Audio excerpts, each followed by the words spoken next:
morning, ladies and gentlemen. It is indeed my immense pleasure to be present for the NEXUS 2026. I would say that the need for academia-industry interaction is not new. It is always there. Even when we joined L&T as a GET, this need always existed. What has changed in last decade is it has become a very acute need, and the reason for that, I would say, the rate at which technology is changing is so fast. Like there was a time when the steam engines were invented. From the time to electricity bulb, it was nearly 100 years. And so on and so forth. The new technologies, new inventions, it took nearly a decade. But from the time internet was invented in early 80s, then Wi-Fi, high-speed network, then you have large number of industries based on internets, smartphones, and now we have artificial intelligence. And it is there in every walk of your life. All this has happened in last 20 years. The rate at which things are changing, even the industries are grappling to cope up with the technological change. I interact a lot with most of the IITs, IISc, NITs in the country. And generally, I was not so active in this interaction. But I realized that why this need is there. Because it's not that the need is only for academia. It is equally important for the industry. Because when I started seeing the basic branches of engineering, like civil, mechanical, electrical, electronics, which are the core to company like L&T. In many colleges, students were not enrolling for these branches. And every year, L&T inducts 3,000 fresh engineers. Now, if you do not have the high caliber, industry-ready engineers, L&T, which is now $34 billion, growing every year at 15% CAGR, operating in 58 countries. And look at it, 165,000 total engineers working in L&T, 400,000 workforce. If you have to maintain your growth, you need this top-class talent pool.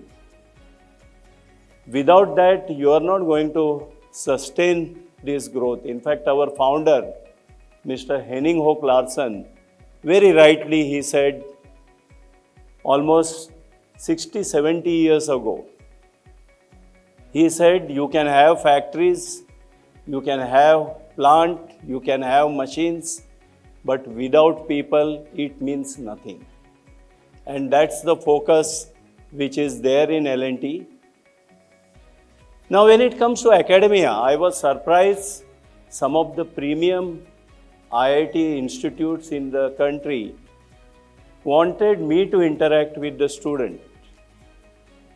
And I was wondering why they want a person like me to interact with the student. And they told me that the student in campuses which are residential campuses like IIT Bombay, IIT Madras, they don't want to come to the classroom.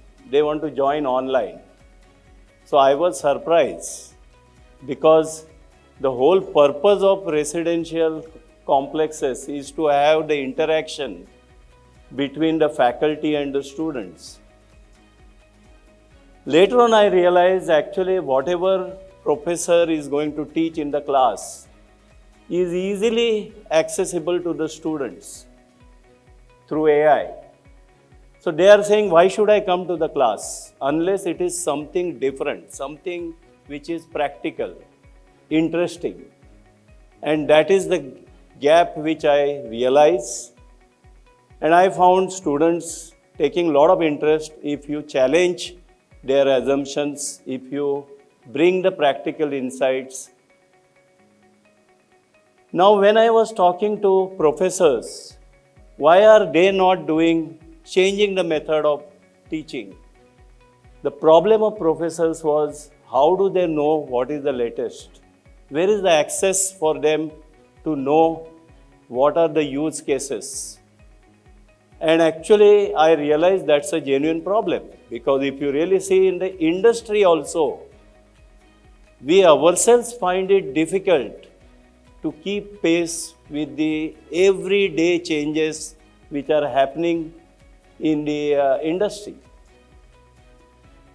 So I think L&T EduTech is one good initiative, which is a sort of platform, a sort of institution which is bridging this gap. And there is an opportunity for professors, students to interact with subject matter experts from the industry. The professors can come and get an exposure on the latest technology, use cases in company like L&T. And the students get an opportunity to know the latest. And as a result, they actually are more industry ready than what it is otherwise. There is one more thing which is very important, what Fabin talked. When the request came, I said, yes, I will talk to the final year students, maybe third year. The professors told me that, no, you talk to the first year students. And I was surprised when they said that. And actually, when I understood, the mindset is developed in the first year. And the mindset was developed that there is nothing happening in this country. And they start looking outside India. Okay. So they said it is very important with a practitioners like me to talk to them in the first year. And then if they come and see in the industry what level of work which is happening, then actually it's not that today's many youngsters, even in these premier institutes, they are looking for remuneration, packages. They want to do something meaningful. They want to contribute to the industry. They want to contribute to the society. What is worry in their mind? Do I have enough opportunities? And that is where these institutes, including IISc Bangalore, they have been telling me to start talking to the first year students. And I think my experience has been good, and the more you interact, the more you get the benefits out of that. So such forums, it is very important that we build something which is good platform institution for our future generation. I am sure today you will charter the future ways to make it more and more stronger. So I wish all of you good interaction, good networking. All the best. Thank you.